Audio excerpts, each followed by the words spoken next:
Good evening, my lovelies, and welcome. I'm Lady Creepypasta. Today we have a creepypasta tale by author Skarjo. Now this is a tale that is an oldie, but definitely a goodie. I myself heard this by another narrator a while ago, and it's just one of those stories that sticks with you. Let me know if you've heard this one before. Come now, my darlings. Lean in closer, and we'll begin.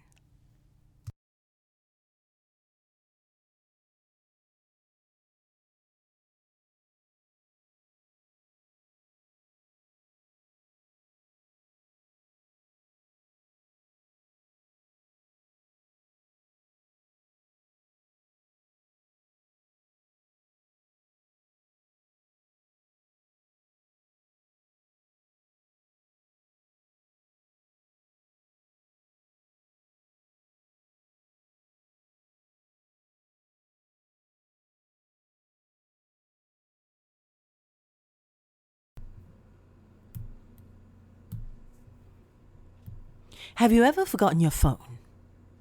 When did you realize you'd forgotten it?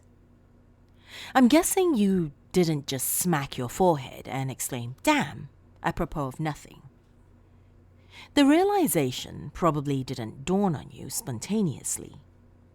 More likely, you reached for your phone, pawing open your pocket or handbag, and were momentarily confused by it not being there. Then you did a mental restep of the morning's events. Shit. In my case, my phone's alarm woke me up as normal, but the battery was lower than I expected. It was a new phone, and it had this annoying habit of leaving applications running that drained its power overnight. So, I put it onto charge while I showered instead of into my bag like normal. It was a momentary slip from the routine, but that was all it took. Once in the shower, my brain got back to the routine it follows every morning, and that was it. Forgotten. This wasn't just me being clumsy, as I later researched. It's a recognized behavioral function. Your brain doesn't just work on one level, it works on many. Like when you're walking somewhere, you think about your destination and avoiding hazards, but you don't need to think about keeping your legs moving properly. If you did, the entire world would turn into one massive, hilarious QWOP cosplay. I wasn't thinking about regulating my breathing. I was thinking about whether or not I should grab coffee on the drive to work. I did. I wasn't thinking about moving my breakfast through my intestines. I was wondering if I'd finish on time to pick up my daughter Emily from nursery or get stuck with another late fee. This is the thing.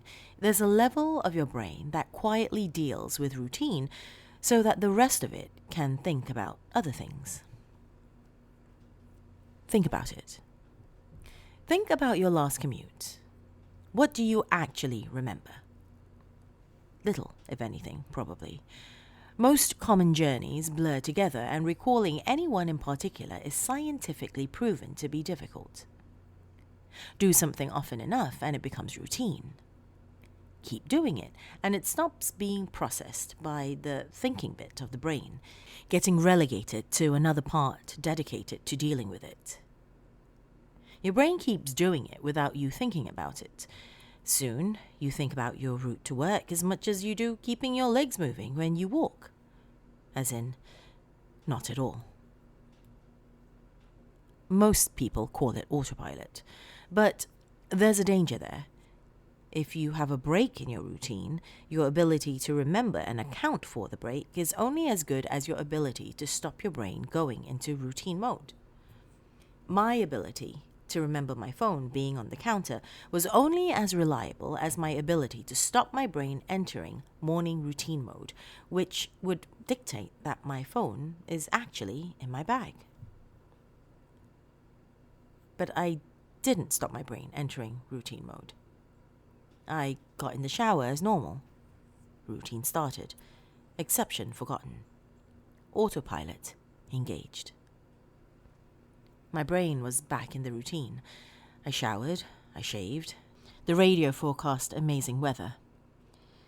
I gave Emily her breakfast and loaded her into the car. She was so adorable that morning. She complained about the bad sun blinding her, saying it stopped her having a little sleep on the way to nursery, and left. That was a routine. It didn't matter that my phone was on the counter, charging silently. My brain was in the routine, and in said routine, my phone was in my bag. This is why I forgot my phone. Not clumsiness, not negligence, nothing more than my brain entering routine mode and overwriting the exception. Autopilot engaged. I left for work. It was a swelteringly hot day already. The bad sun had been burning since before my traitorously absent phone woke me. The steering wheel was burning hot to the touch when I sat down. I think I heard Emily shift over behind my driver's seat to get out of the glare. But I got to work, submitted the report, attended the morning meeting. It wasn't until I took a quick coffee break and reached for my phone that the illusion shattered. I did a mental restep. I remembered the dying battery. I remembered putting it on to charge. I remembered leaving it there. My phone was on the counter. Autopilot disengaged. Again, therein lies the danger. Until you have that moment, the moment you reach for your phone and shatter the illusion, that part of the brain is still in routine mode. It has no reason to question the facts of the routine. That's why it's a routine. Attrition of repetition. It's not as if anyone could say, "Why didn't you remember your phone? Didn't it occur to you? How could you forget? You must be negligent." To do would miss the point.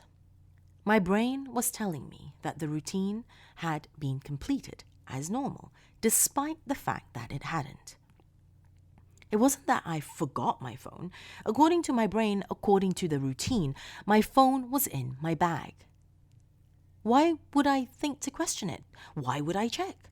Why would I suddenly remember out of nowhere that my phone was on the counter?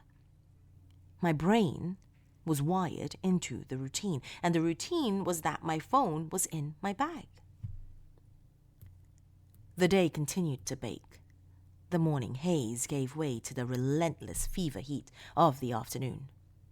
Tarmac bubbled. Direct beams of heat threatened to crack the pavement. People swapped coffees for iced smoothies. Jackets were discarded, sleeves rolled up, ties loosened, brows mopped. The parks slowly filled with sunbathers and barbecues. Window frames threatened to warp. The thermometer continued to swell. Thank fuck the offices were air-conditioned. But, as ever, the furnace of the day gave way to a cooler evening. Another day, another dollar. Still cursing myself for forgetting my phone, I drove home. The day's heat had baked inside of the car, releasing a horrible smell from somewhere. When I arrived on the driveway, the stones crunched comfortably under my tires. My wife greeted me at the door. "Where's Emily?" Fuck. As if the phone wasn't bad enough. After everything, I'd left Emily at the fucking nursery. I immediately sped back to the building.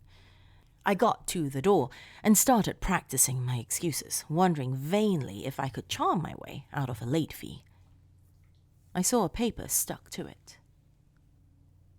"Due to vandalism overnight, please use side door. Today only." Overnight? What? The door was fine this morning. I froze. My knees shook. Vandals. A change in the routine. My phone was on the counter. I hadn't been here this morning. My phone was on the counter. I'd driven past because I was drinking my coffee. I'd not dropped off Emily. My phone was on the counter. She'd moved her seat. I hadn't seen her in the mirror. My phone was on the counter. She'd fallen asleep out of the bad sun. She didn't speak when I drove past the nursery. My phone was on the counter. She'd changed the routine. My phone was on the counter. She'd changed a routine and I'd forgotten to drop her off. My phone was on the counter. 9 hours. That car. The baking sun. No air, no water, no power, no help. The heat. A steering wheel too hot to touch. That smell. I walked to the car door. Numb. Shock. I opened the door. My phone was on the counter. And my daughter was dead. Autopilot. Disengaged.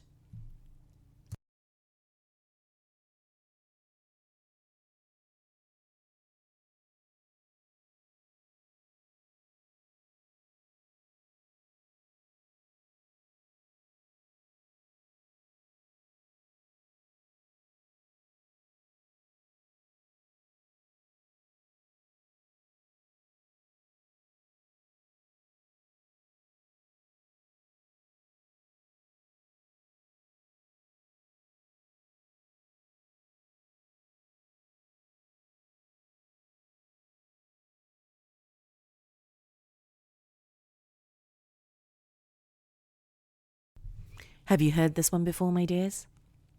I heard this tale years ago and it somewhat never left me. If you enjoyed it, leave me a comment below if you're watching this on YouTube and be sure to give the video a like as well. Now, if you have a story suggestion or a story of your own that you'd like considered for this podcast and YouTube channel, send it to lady.mccreepster@gmail.com. As usual, before we leave, I want to thank my dark family on Patreon for their ever-loving support. Family members such as Dawn Fritzwater, Laura Harp66, Kira Powell, Leslie Robinson, Oliver Dace, L. Andrew Augustus, Stephen Aguilera, Casey Eichenser, Tay the Fluth, and Bill Thornsley. If you too would like to learn how to support this channel for as little as $1 a month, I would really appreciate it. Go find some more information about how to do so at patreon.com/ladymccreepster. As usual, my dears, there is never enough time. Till next time, though, sweet dreams.